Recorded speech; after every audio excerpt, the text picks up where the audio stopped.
For pleasure, what he really loved to do was go out and paint the great landscape here in his own backyard, the Brandywine Valley, and then up at what we called upcountry at the summer home in Bushkill.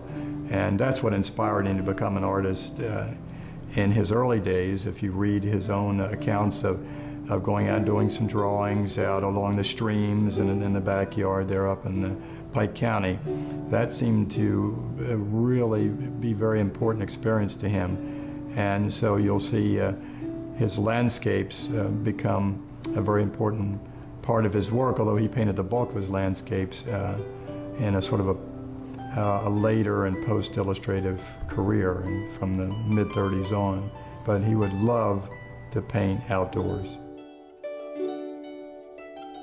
We spent these sort of limited visits with him and going off to Bushkill also and fishing in the Delaware River. And obviously he was a very introspective man.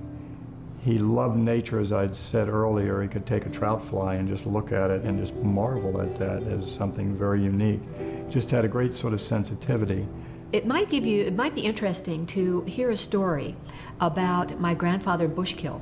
He had a young fellow who came over and mowed the lawn. And my grandfather, who was always loving to talk to people, came over to talk to him.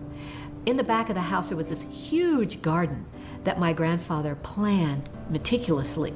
And there were gladiolas, big, beautiful red and orange and yellow gladiolas. And he said to this young boy who had stopped mowing the grass momentarily, "What do you see in that red flower over there?" And he said, "I see a red gladiola." He said, "Don't you see the red aura around each gladiola flower?" And he said he just didn't see the aura. But my grandfather saw the red aura around the flower. And I believe that's the way he felt about color.